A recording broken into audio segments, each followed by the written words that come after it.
Hi guys.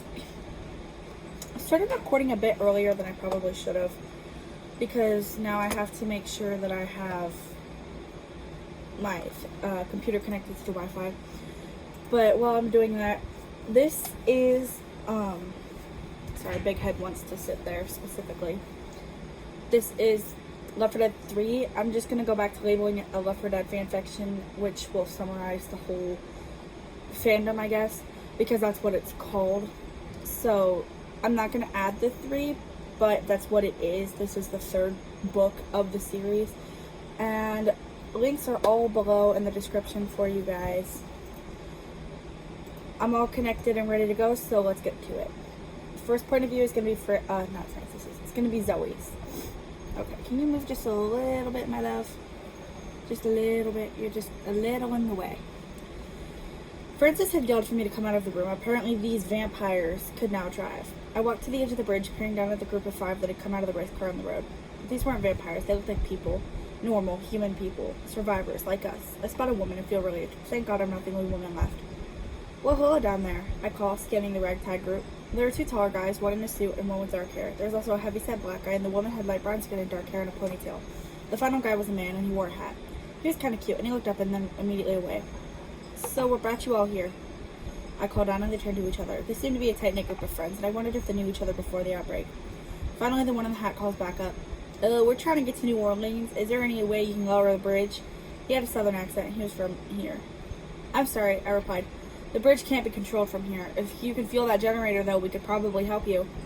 The group looked at the generator, then at each other. They couldn't exactly get up here. I mean, if they climbed, they probably could, but it would be exhausting.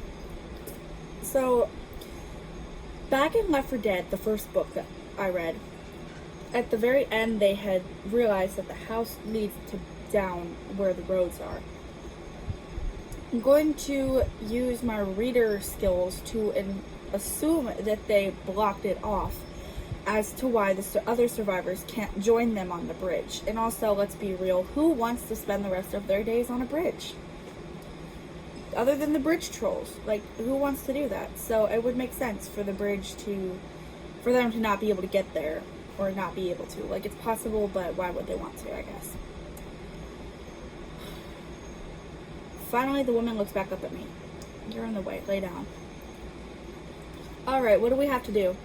It was nice to see another woman alive, and she clearly had her shit together. I didn't. Not after Bill. For a moment, I was lost in memory, his final words ringing in my ears before he left us, before he died. Hello, she called, but it was more in a concerned way than anything. Sorry, you need to fuel it with gas. Where can we get that? The guy in the suit asks, and I look over at Francis. Well, there should be some gas in some of these garages, maybe. I don't know. I haven't been down there in weeks. Why haven't you? The southerner calls up. Well, Francis looks over at me, then forces himself to say it. We lost one. We had one who was injured. The injured one is better now, though, so we're just staying here because it's safer. Oh. The southerner had nothing else to say, so they turned to each other. Well, thank you for your assistance. We'll be finding these gas cans. You'll watch our car, won't you? The heavier man asks. Because who's gonna steal the car? Let's be real. What zombie is gonna be like, oh, cool, Jimmy Gibbs Jr.'s stop car, let's get out of here. Zombies can't drive. They're stupid, but whatever. Francis and I share a look. Nobody's ever cared about a car like that, but I guess we would. Not much to watch for around here, but we'll meet you on the other side of this building. We can give you some supplies, and we'll help you get the bridge lowered. I'll raise it again after you leave. Alright, then we'll be on our merry way, won't we, guys? The others either nod or shrug, and they get supplies out of the trunk of the car. I must admit, it was a nice car, but it had clearly driven through some shit. There were guts and blood spattered around the front, and the tires were beginning to look like they had been worn down. I'm not a mechanic, but it definitely didn't look like it was safe to be driving. The others waved to us, turning and heading back to the river to collect gas. I almost felt bad that we couldn't do anything else for them, but I was also glad they weren't trying to join up. I don't think I could handle the death of another survivor. That southerner was kind of cute. He seemed like such a great guy. I hoped he made it out okay. So I played the passing, I believe, in my Left 4 Dead playthrough, which should be up. It is up. But I don't remember exactly how the house worked. So I don't know. I could be entirely wrong and just be making stuff up because I'm good for that, but I don't know. I turned to Francis and he shook his head. I know that guy. Which one? The one in the suit. Oh yeah? That asshole's Nick. Damn, I'm shocked to see him alive. But I looked back down at the car. I'd never heard of Jimmy Gibbs Jr., but he was some sort of hero around here. I'd seen posters everywhere for him. Apparently he was at the mall at one point taking pictures with people. I don't know any of them. Look, Zoey, I was shocked to know him. Also, they're not vampires, right? No, they armed themselves with guns, so they're clearly out to get out of this nightmare. Francis nods, suggesting we head inside to tell Lewis. I hope they would get out of here okay. I didn't want to see them stranded like we were. But if you think about it, you're really not stranded. You put yourself in this position, so you just have to roll with it. Lewis was sitting at the table, staring sadly at the wood. It was barely big enough to fit all three of us, but we made it work. Sometimes we snuck out to hunt for food, hoping nothing found us and attacked us. Hunter had told me that there were more survivors out there, but I hadn't planned on meeting them. I was surprised to see them actually come our way. I guess it made sense. I fought a road leading directly to New Orleans. Apparently things would be better there, but I didn't buy any more of the military and see this bullshit. We gathered around the table and Lewis looked up. You guys were gone for a long time. Yeah, well, there's people out there. We didn't catch any names, not like it really mattered anyways. We're going to meet them downstairs once they come back with gas for the generator. I explained. Francis adds, that lady is hot, though. Lewis sits up. There was a woman? What'd she look like? Brown skin, black hair, light eyes. Francis shrugs. Sexy. Lewis looks at the table. It doesn't give me enough answers. That's low-key stupid. I feel like that could be worded so much more, like, emotion-wrenching, but it's not. I put a hand on his arm. Lewis, it's okay. And Francis, knock it off. Stop calling every woman you see sexy. It's disgusting and disrespectful. He shrugs. I roll my eyes. Either way, Lewis, do you think you'll be fine to walk downstairs? I've been fine for a while now. I don't move because I'm not given a reason to. He answers sadly. Lewis, if you don't use it, you lose it. I know. He sighs and we sit there for a while, wondering what it's been like for the other survivors. Where did they come from? How did they meet? How long have they been together? And most importantly, what are their names? We talked as if we'd known each other forever without once asking what their names were. I told them how to get the bridge to lower, but I was a little nervous to be going back down there. I hadn't been back since I had taken Grandpa's dog tags. They were important to him. I figured they deserved to live on. Besides, it's not like the military was going to do a sweep through and clean out all of these houses, and they sure as hell weren't about to go looking for their missing soldiers and veterans. The thought of Grandpa in that room cold and alone broke my heart. I missed him every single day, and I hoped he was okay and living his best life now. I couldn't even be too upset, though, because Lewis didn't have anyone. Not that we know of. Until we see that other group of survivors, if they even come back, we won't know if he knows any of them. I hoped he did. It would only be fair. I had Francis, even if I didn't like him. Lewis was all alone, and that other group seems to be familiar and comfortable with each other. I went back outside, watching the sunset and wondering where the other group was and what they were doing. Did they go to find gas? Have they been successful so far? Did they die? Are they going to take another route? I was full of so many questions, and I had no one to answer them. Ever since Bill died, I've always questioned everything, often adding more things than necessary. I think you mean to say you've been overthinking. Sometimes I think about the sailboat and going away to some island where the zombies couldn't get to us. I wouldn't have to spend the rest of my life on this bridge, wondering if there weren't any more people out there. I'm sure there were, considering the amount of graffiti I'd seen on the walls, but how quickly they had been changing. I hadn't seen anyone change yet, but I've seen them stumble across the roads from time to time. Some would throw up, others would wander off, looking for a group of survivors to prey on, or other zombies to shuffle around with. They weren't even zombies, not in a sense. They were sick people. These were still people, but something in their brains had been changed due to the green flu. I sighed, looking at the night sky, seeing stars. Okay, well, a couple things. First of all, I hope you see stars when you look at the night sky, because there's supposed to be stars out there. If not, this is like a very dystopian kind of thing.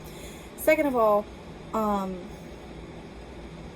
think that in just about every single zombie apocalypse type of thing, it's never that the people are actually zombies. Like, I think the concept of zombies has moved from being like, oh, well, it's actually dead people from the ground rising up. I think it's started to become sick.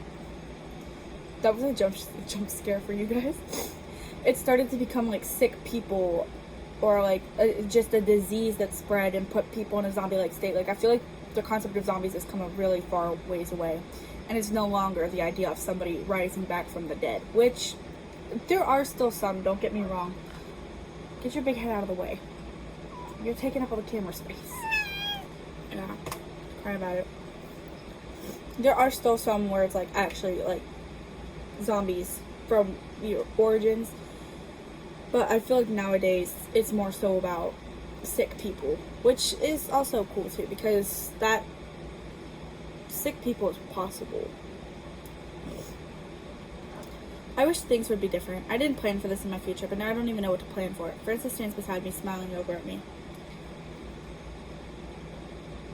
It's nothing to worry about. I'm sure they'll be back. After all, they left their car. Yeah, but who says they need a car to get to safety? Hell, they could find a way to go around if they really wanted, or maybe even swim through it. I doubt it, Francis says, looking at the water. I don't think they would. It would take forever, much longer than the little quest we sent them on. Do you think this will ever end? We already saw more people, and they plan on leaving to get to safety. Yet here we are, staying on a bridge, hiding from the problem. We have to talk about leaving as a group, Zoey. You know that. We gotta keep Lewis in mind. He's not as optimistic as he used to be, and I kinda miss his sunshine personality. It's still there, but reality buried it. Francis, there's no escaping this unless we move forward. Maybe we could join up with the other group and head out of here. They didn't exactly say they were looking for CETA or the military. Francis sighs, and I know he wants to yell. We have to be quiet, though. Some zombies can still hear and jump to where we're at, and we don't need Lewis hearing. Some zombies pretty much just applies to Hunter. Because Hunter is, like, special infected. So he's got that, like, athleticness.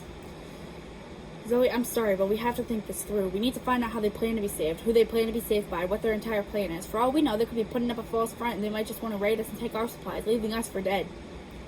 Like we're not already going to be dead anyways, I say. Besides, you seem to be infatuated with that woman. What can I say? I haven't seen a woman alive other than my daughter. What do you want me to think? She's ugly? No, she's not ugly, but I'm saying she looks too young for you. Zoey, I'm in my 30s. It's okay. No, he's not. Wait. He is. I keep thinking he's 40. I roll my eyes, looking out at the water, refusing to look at him again. I just wish this thing would end. I want to be normal again. We'll never be normal. You're typing and changing the size of my screen and confusing me. I don't even know what to do. I don't know how to fix it. What did I do?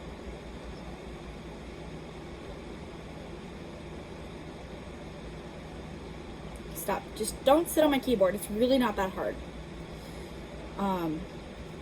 We'll never be normal. Francis leans on the railing, mimicking my position. Even if we make it to safety, we'll be an object worth testing. We won't be accepted in society. We won't ever be normal again, Zoey. Your face will be everywhere. Everyone will know who you are. Some might want autographs. Some might want you dead. People will protest. People will panic. It'll be us. We'll be a problem.